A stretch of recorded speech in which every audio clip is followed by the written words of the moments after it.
আমি প্রতি বছরে একবার মসলা গুঁড়া করি। একবার মসলা গুঁড়া করে কিন্তু আমি সারা বছর খাই। একবার হইলো কুরবানি ঈদের আগে আমি মসলা গুঁড়া করি। তো আমি আজকে মসলা গুঁড়া করবো, এখানে আমি সব ধরনের মসলা নিয়ে নিচ্ছি। এটি হলো এলাচ, এটি হলো বাহিরের এলাচ আর কি একটু বড় বড় এলাচ, আর ওইটি হলো সবুজ এলাচ।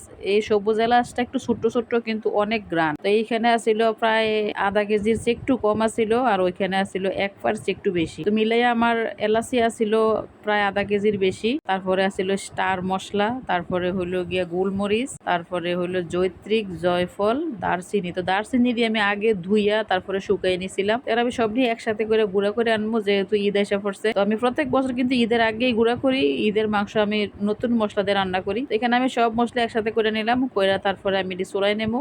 আর সাথে আছিল 2 কেজি জিরা। তো জিরাও আমি ধুইয়া শুকাই রাখছিলাম। আমি সব মশলাই ধুইয়া খাই। মশলা না ধুইলে আমার কাছে কেমন একটু আনইজি লাগে। তো এখানে আমি সব মশলা ধুইয়ে ব্যবহার করি। তেজপাতা, তারপরে ধনিয়া, জিরা, দারচিনি, এটি আমি ধুইয়া শুকিয়ে রেখে দিই। অনেক সময় তাড়াহুড়া লাগলে যাতে ধোয়া ছাড়া দেওয়া যায়, এরকম আর কি। আমার প্রত্যেকটা মশলাই কিন্তু অনেক মশমশা। জিরাটা কিন্তু আরো বেশি মশমশা, কারণ কড়ার রোদে আমি যে কোনো মশলা শুকাই। তো আমার গুঁড়া করা হয়ে গেছে, বাজারে গেছিলাম গুঁড়া করে নিয়েছি। তো গুঁড়া মশলা দিয়ে তরকারি রান্না করলে তরকারি ঝোলটার মধ্যে কেমন একটু কালসা কালসা মনে হয়। আজকে 2-3 বছর যাবত কিন্তু আমি মশলা গুঁড়া খাই। আগে আমি কোনো সময় মশলা গুঁড়া খাইছি না। গুঁড়া মশলা তরকারি আমার কাছে তেমন একটা ভালো লাগে না। তো আমি বাইতেই খাইতাম সবসময়। ঈদের আগের দিন সব মশলা বাড়তাম। তো আমরা যখন ছোট ছিলাম তখন দেখতাম আমার বাড়িতেও আমার আম্মা, তারপর আমার শাশুড়িরা দেখতাম সব সময় ঈদের আগের দিন কিংবা ঈদের দিন সকালবেলা অনেক মশলা বাড়তো। তো আসলে বয়সের সাথে সাথে কিন্তু সবকিছু শেষ হয়ে যায়। তো যেমন আমার আর কি, তো আমি এখন হাতে সমস্যার কারণে মশলা বাইটটা খাইতে পারি না। তো এই কারণে মশলা গুঁড়েই খাইতে হয়। মশলাটা চালার পর কিন্তু অনেক গুঁড়া গুঁড়া বাইর হয়েছে, একটু দানা দানা আর কি। তো আমি কিভাবে সংরক্ষণ করি ওইটা একটু দেখাতেছি। দেখেন, আমার যেটা দরকার এটা আমি একটা কাঁচার বয়মে নিয়ে নিছি, আর যেটা আমার দরকার নাই,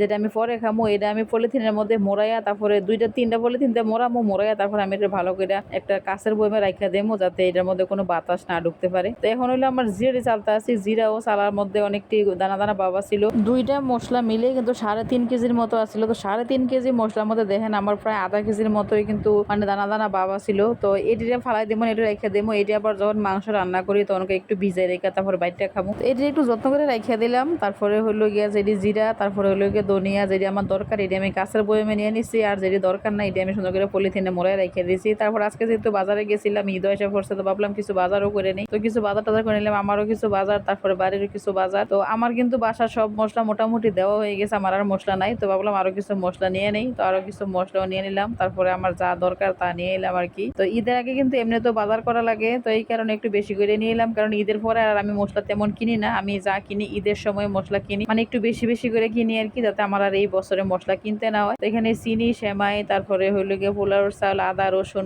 যা যা দরকার আমার তা নিয়েছি। তো আদা রসুন একটু আমার বোনের বাসা থেকে ব্লেন্ডার করে আনবো। আমার ব্লেন্ডারটা তেমন ভালো না, ব্লেন্ডার দিয়ে মশলা করা হয় না। এদিকে কিছু গুঁড়া আলু আছিল, আমার জামাই নাকি ভর্তা খাইবো। তারপর আনছিলাম আমি রোজা রাখবো চিরা। তো চিরা টিরা সবকিছু নিয়ে এলাম একসাথে।